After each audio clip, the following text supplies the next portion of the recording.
Our next witness is going to be Paul Heroux from McGill University.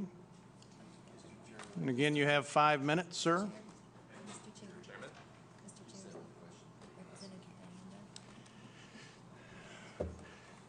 I want to tackle the subject of insurance. You know that neither Lloyd's of London nor Swiss Re will underwrite liability policies for electromagnetic radiation because they think the health risk is too great. In other words, they believe that when the lawyers get involved, and I know many of them, the companies who deliver this radiation to the public could be wiped out.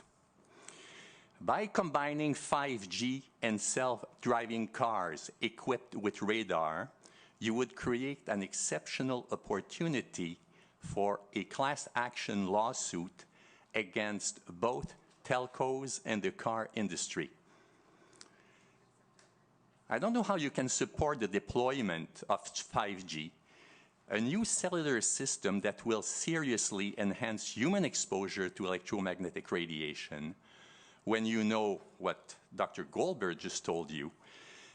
And you know that the modulation that is introduced by 5G is a new threat on biological systems. We used to have frequency domain multiple access, time domain multiple access, code domain multiple access, and now we have 5G beamforming, all data compaction strategies that maximize the biological impact of this radiation. In other words, it's going to get a lot worse with this deployment. You know that all human cancers, and I use cancer as the, so to speak, the example here, although there's many other health effects of this radiation, because it's the most closely documented, because we have a long history, bad history with cancer. All human cancer, leukemia, colon, breast cancer, lung cancer, respond to electromagnetic radiation at levels hundreds of times below the FCC recommendations. By the way, the FCC have zero medical and biological expertise. They take their marching orders from the Institute of Electrical and Electronics Engineers. And while this institution was setting the standards, I was present.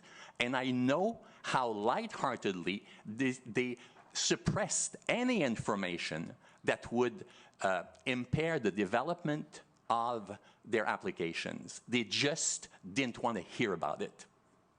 So it was never considered.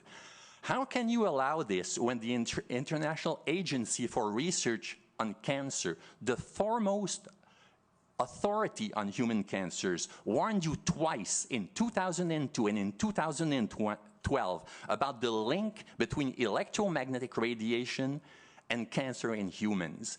The environment has to be cleaned up of electromagnetic radiation progressively, not augmented in radiation.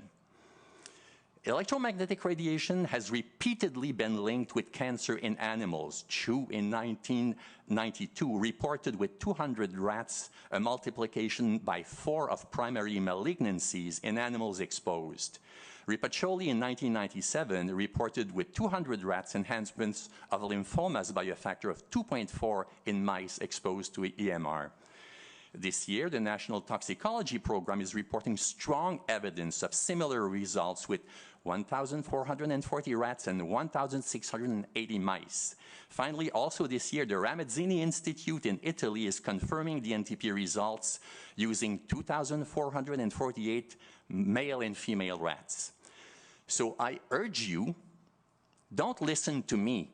Listen to the advice of 4,288 rats and 1,680 mice that were put in a carefully controlled situation and are telling you that cancer for only one disease is enhanced by this radiation.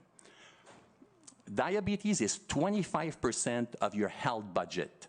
If electromagnetic radiation enhances this even a little bit, look at the cost that it entails. These rats were not biased. They couldn't be. They developed tumors as a result of the radiation to the best that science can determine.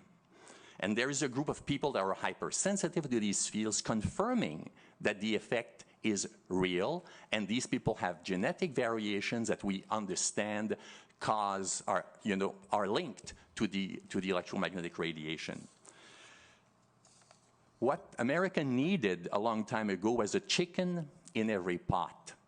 Now what America needs is a fiber, an optical fiber in every home. The data has to come true, but wireless radiation is unfortunately a bad idea. Thank you, Mr. Giroux. And if you would briefly, what are your credentials with McGill University?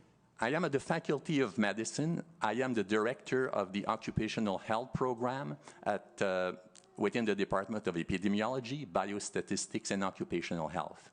Okay, thank you. Representative Deanne, did you have a question of this testifier? Okay. Representative Elder. Thank you, Mr. Chairman. Good morning, and thank you for your testimony today. Just to let you know, some of us are Truman Democrats. We still think there should be a chicken in every pot.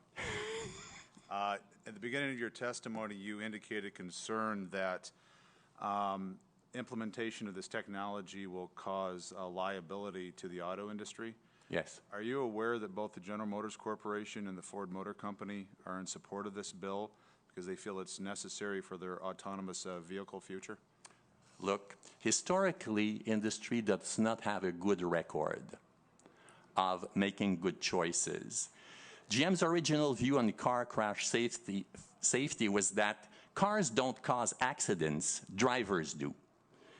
American industry had to follow the lead of Volvo in Sweden before it included collapsible steering columns that reduced the death rate by 12%, airbags that reduced the death rate by 25%, and safety bags that reduced the death rate by 42%, crumple zones and other devices in cars.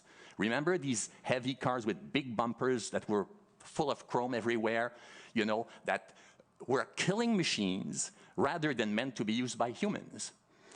And another example is that as a result of GM's policy of supporting the inclusion of tetraethyl lead in gasoline instead of ethanol, many decades ago, 15 million US children lost 10 IQ points and had permanent problems with hyperactivity, behavior, and learning.